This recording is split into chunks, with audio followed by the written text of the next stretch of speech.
We good to go? All right. Thanks everybody for coming. Really appreciate you guys for showing up. I'll say a few things and then we'll get to the questions. I mean, what an amazing day for the fans of Dallas, for the city of Dallas, and then also for the franchise. Kelly, Ralph, I want to commend you on the job you've done with Cooper, not only putting the ball in his hands, but the person that you've raised. Everybody that I talk to, whether it's the coach, he talks about when I can coach my best player hard, my job's easy. So Jay Kidd, you can coach him hard. Cool. His teammates, the first thing they say is he's the most competitive. He's the best teammate I ever had. The people that are around the team, the support staff, like he's not entitled. He just wants to be part of the group. When you talk about building a championship culture and you talk about winners, those are the things that are made of. And so just want to commend you on the job you've done because he's more than just a basketball player, and that's why he's so special. And with that, I'll open it up to questions.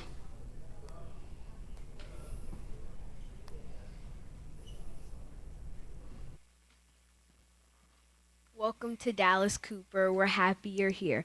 First question, you're a versatile two-way threat. If you had to pick, would you rather make a big block or posterize someone with the dunk? Oh, Yeah, great question. Great question. That's a good question. I think maybe a dunk, maybe a push-eyes dunk. I feel like there's a lot of energy that goes with a play like that. All right, thank you.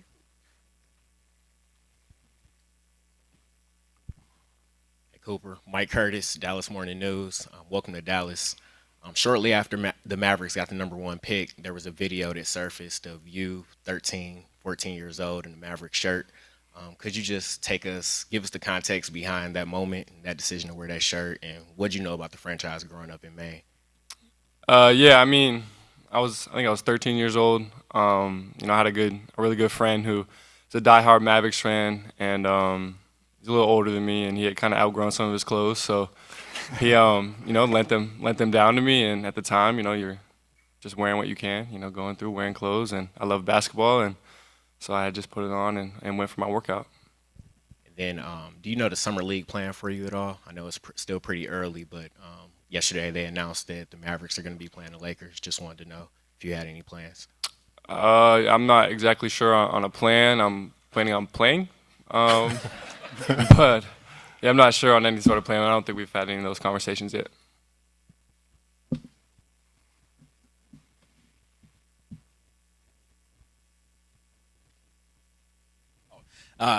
You seem so excited to see Knipple and Malawach both get drafted. What does the success of your teammates mean to you, and how are you going to take that to the NBA?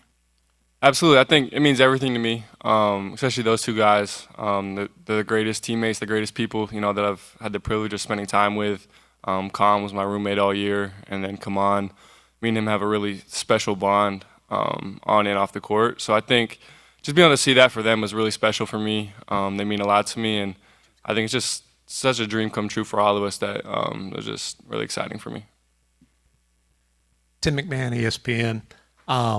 There's a statue of Dirk outside the arena. Obviously, he was the face of this franchise for a long time. He kind of handed the baton to Luka. The anticipation is he would have been the face for a long time. Plans changed. There's now that anticipation for you. How do you feel about kind of that lineage and the responsibility that comes with those sort of expectations? Yeah, I mean, I'm coming in just trying to learn and trying to get better every single day. And I think if I can do that to the best of my ability, I think expectations and pressures that other people, will put on me and our team, that will kind of work itself out. So, I'm just trying to come in and be the best that I can be and just win at the highest level. Hey Cooper, Christian Clark with The Athletic. A lot of #1 picks. They're joining situations where it's gonna take a while to be competitive. What are your thoughts on coming into a situation where they got a lot of talent and veteran pieces already on the roster and kind of built to compete right now? Yeah, I think it's a blessing. Like you said, a lot of people in this position or this situation aren't, granted this opportunity. So I just feel really blessed and grateful for the situation I've been given. And I'm just looking forward to being a sponge, just getting down here. I'm excited to just learn, soak it all in and learn from the guys that are older and have been through it all before. Cooper, Joey Mistretti with Clutch Points over here. We talked to Paige the other day, Paige Beckers, and she said that she gave you a hard time for going to Duke instead of UConn. Want to get your thoughts on that, and then also just her overall game. What do you think about her game with her playing in Dallas as well? Yeah, I mean, she's great. Obviously, I went on a visit to UConn, and I was able to meet her when I was on my visit and talk a little bit. She's a great person. She's had an incredible career so far. But I think it's funny. I mean, that's just kind of how that back and forth college stuff goes. So I think it's funny. But yeah, she's a great player. She's had a great career, and she's a great person. Skylar Dixon with the AP. Cooper, this is quite the scene. The hoopla is only going to probably go up from here. How does being at a program like Duke, a storied program like that, help you sort of deal with what this is today and what you're going to face going forward? Yeah, I think being able to go to Duke and be under that spotlight, it's kind of a good preparation. And then even nowadays with the NIL era and stuff like that, college kids are kind of under a bigger microscope than ever.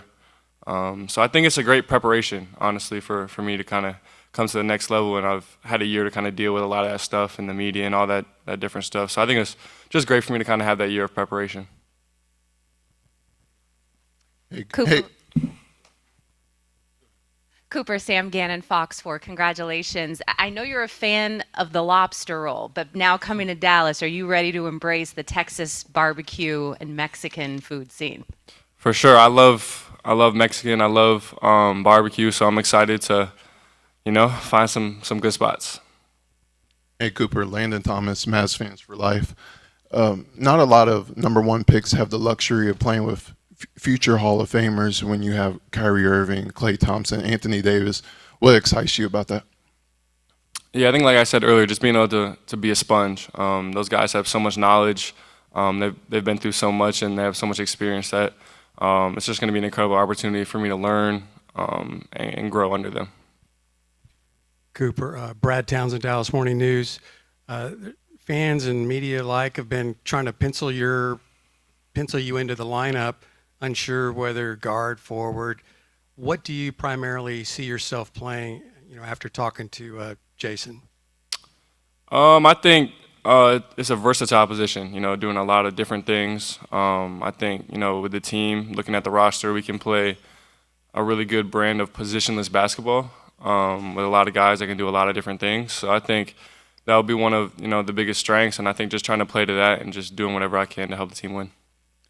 Jason, Eddie Sefko, Mavs.com. You've been and have been around a lot of young, talented players. How do you go about molding Cooper and bringing him along to become the star that everybody thinks he will be? Yeah, I think just from past experiences, being in this seat, being one, but just sitting here listening to him, is it incredible? I mean, we're talking about an 18-year-old who has all the right answers and is talking about working out after this. But, when you talk about his gift, he's a basketball player and he's a winner. And I thought he answered the question about position perfectly because I don't look at the position. I want to put him at the point guard. I want to make him uncomfortable and see how he reacts, being able to run the show, being able to play the 2, play the 3. He's comfortable playing that, but we want to push. And I think he's going to respond in a positive way. It's all right to fail. It's all right to turn the ball over. We've talked about that. Just understanding the guys that I've been around that have been young, from Giannis, giving him the ball and he failed. But he wanted to come back and have the ball. So I'm excited about giving him the ball against the Lakers and see what happens. Let's get it started right off the bat. But I think just his poise, he's going to be successful for a long time. He likes to work. He's not afraid to work. And he comes from a great family. So I'm very blessed, and the Mavs are very blessed to have him a part of the family. Cooper, Dorothy Gentry, iMessenger Media. 2 fun questions for you. Who's on your Mount Rushmore for NBA and WNBA players? And what's your favorite basketball movie and why? My favorite basketball movie is Hoosiers. That was one of my favorite movies growing up. I watched it hundreds of times.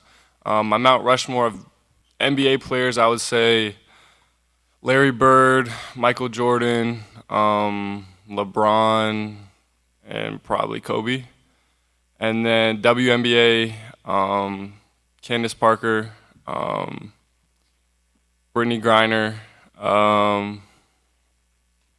I think Asia Wilson is on there, and then I might put Caitlin Clark on there just because she's changed the game so much and is heading in the right direction, and I just love what she's been able to do.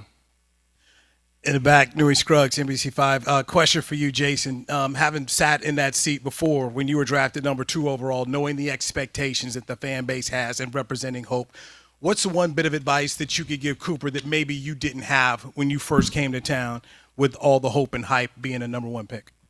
Yeah, I think he brought it up earlier. He's very lucky to have veterans, future Hall of Famers.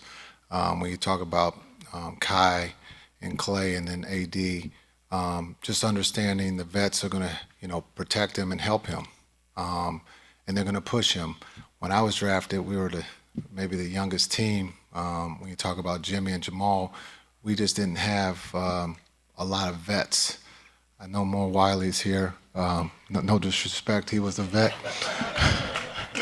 But we didn't have future Hall of Famers. So I think when he's stepping into this situation, there's no better situation for him to learn the game on and off the floor. Jonah Javad here with WFAA. Cooper, your parents are front row and have been an integral part of your journey, I'm sure. Was there a moment growing up in childhood that you remember when they kind of really fostered your love for the game? As soon as I can remember. I always had a ball in my hands. As soon as I was able to shoot outside, we had an outdoor hoop, mom, dad outside playing pig with us, shooting around with us, just kind of having the ball in our hands at a really young age. So they're definitely, the people that did that, and, I'm very thankful that they did.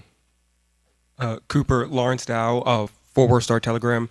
You chose the number 32. Can you talk about what went behind that choice of jersey number? Yeah, so 32 has always been my number. I wore it as a little kid, wore it in middle school, high school. Last year, obviously, it's retired for Christian Laettner, so I wasn't able to wear it, but I'm just excited to get back to my number. Cooper, Faith Knight with D210 Sports. Being the second youngest draft number 1 pick overall behind LeBron James, what advantage do you feel you possess that has helped you get to this point in your career? I think just having incredible people around me. I have a really good support system and a group of people around me that have helped me make decisions and things like that. Starting with my parents and my brothers have been with me every step of the way and kind of helped me to get to where I am in every way. So I think just having incredible people around me is really the biggest thing that's helped me to get to where I am. Abby Jones, Abby Jones, DLS Sports. Cooper, welcome to Dallas and congratulations. This is a 2-part for Cooper and Jason. Your team, your experience with Team USA and playing there, how has that kind of contributed to how you're going to transition into the NBA? And then Jason, with your experience with Team USA as well and the Olympic staff, as a player and now a head coach, how are you able to, manage Cooper and meet him there?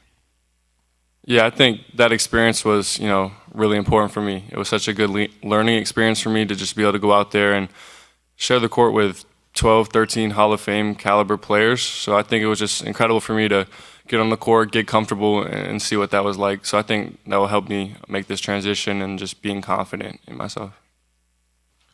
Hey, Cooper, Pat Doney with NBC here in Dallas. Welcome to Dallas here in the middle.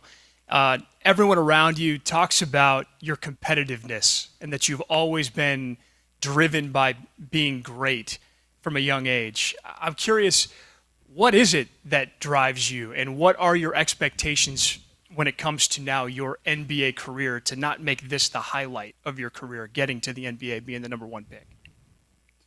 No, don't forget that question. Go ahead. Okay.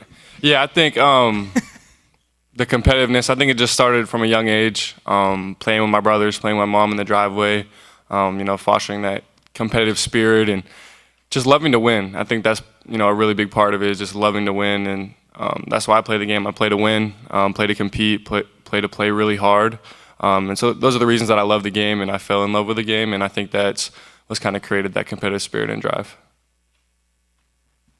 Noah Weber from the Smoking Cuban. Cooper, welcome to Dallas. This is a question for both you and Coach Kidd. Cooper, from your conversation so far with your head coach and your general manager, what do you think that Mavericks culture is and how can you add to that? And Coach Kidd, with how you know Cooper so far, how do you think that he can add to Mavs culture and what y'all have built? Yeah, I think obviously something that's talked a lot about is, being a two-way guy. The culture of playing both sides of the ball, playing really hard, making the right plays all the time. So I think that's something that I'm able to do, at a high level, just make the right plays and play both sides of the ball. I think when you talk about the culture about winning, as he's just brought up, he's going to do whatever it takes to win. He might have 10 points one night and 2 steals, but just understanding that it's all about the W's. And so the culture here in Mavs land is about winning, and it's about winning a championship. Cooper, Grant Afseth from DallasHoopsJournal.com. What do you feel like you improved the most during your season at Duke, and what are some of the focuses in your development right now as you put in reps? Yeah, I think just getting comfortable with the ball in my hands.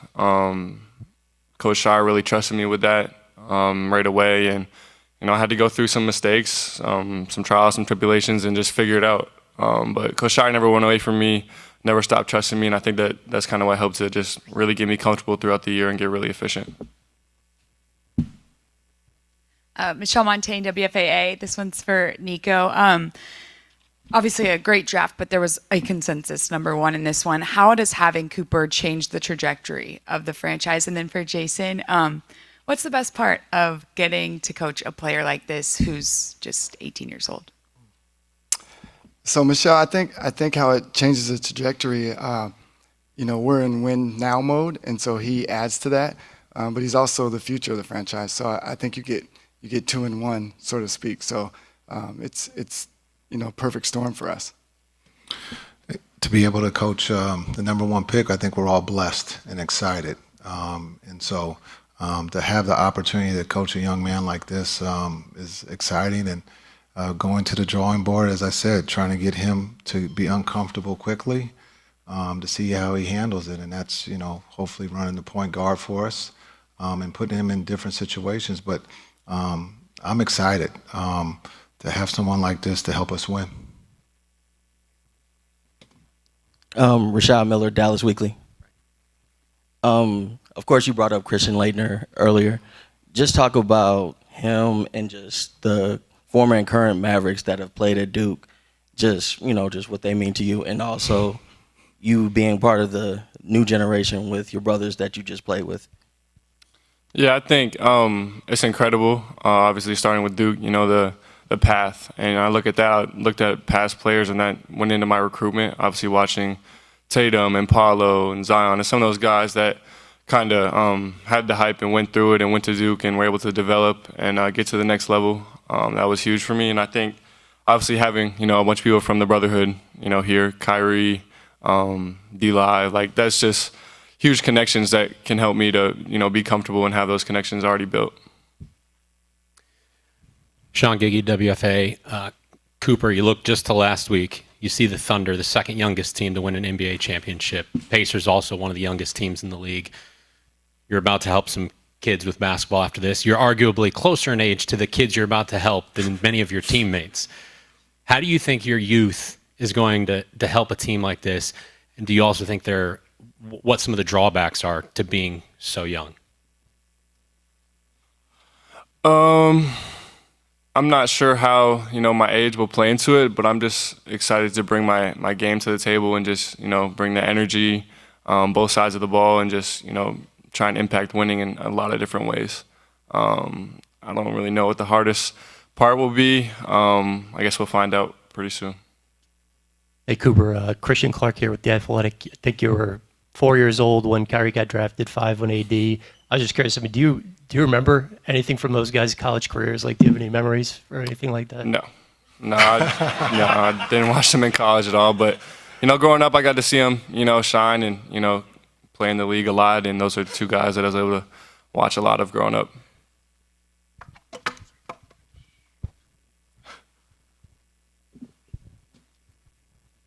This is a question for Cooper, right here.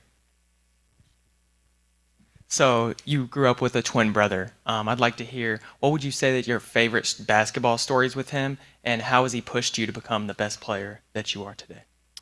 I would say, some of my favorite stories would just be, competing and playing in the driveway. Countless times, thousands of hours just spent competing, playing one-on-one against each other. I'd say over half the time it ending in a fist fight, and somebody running inside and, going to their room. But I think just those memories of, being kids and just enjoying to compete and play against each other, during the summer and whatnot outside at our house. Mike Curtis, Dallas Morning News. Cooper, when you look back at your rookie season a year from now, what do you hope people say about you? I would say just they would talk about how I was able to impact the game. I want to be a really high impact player and just impact winning at a really high level. Cooper, Abby Jones, DLS Sports. Jason Kidd talks about your work ethic and wanting you to be in those uncomfortable situations. What are you looking forward to about your first season in the league and maybe the uncomfortable situations he's kind of talking about, how you can grow and expand in your game? Yeah, I think that's exactly what I would say, just learning, growing, and getting better through all the challenges and obstacles that are going to present themselves. I'm just looking forward to going through the season and learning. But I mean, it's something that Coach Shire talked a lot about last year. The obstacle is the way, and not hiding from anything. There's going to be a lot of challenges, so just being ready to face challenges and overcome them. Ron Murray, K104. This right here. This question for Coach Kidd and Cooper. Coach Kidd, you see how the NBA is evolving with different ball handlers, not necessarily the pure point guard era. So just your thoughts on what you'd like to see from Cooper going into this. And Cooper, what do you like to do off the court, like when it's not strictly basketball? Yeah, I think being able to have Cooper, he can handle the ball, as he's brought up. And so as we go forward this summer and throughout the season is to try to get the ball in his hands as much as possible so they become comfortable running our offense. And then when you have multiple guys out there that can dribble and pass, it just makes the game simple and easy. Cooper, over here, Leslie McCassin with Dallas Mavericks. I'm curious, obviously you didn't get to watch him play when you were younger, but what do you know about your head coach's playing career, if anything? It was in black and white, so definitely didn't see it. No, I mean, I didn't get to watch it a ton. I'm gonna have to freshen up, do my research. But I think, everybody talks about how legendary of a player he was. So I think, I'll have to watch some more and figure that out. But he was a killer. So. Thank you. A winner. Thank you. Ro Parrish, CBS Texas. Cooper over here, right this way. So talk a little bit more about the brotherhood and your relationship with D-Live. Could you go into that a little bit deeper? Yeah, I think Derek came back during last year when we were, in the preseason part of everything, and just being around. He was present. We were able to talk to him, hang out with him on and off the court. So I think it was really cool, just to meet him and kind of build a relationship with him. He's a really, really cool guy. So I'm just excited to continue to build a relationship with him and be able to share the court with him as well. Nico Harrison, Newy Scruggs here, Channel 5. Drafting Cooper Flagg, obviously fans have been happy. They're buying the jerseys. Do you think this helps heal part of your relationship and the fans after everything this past season?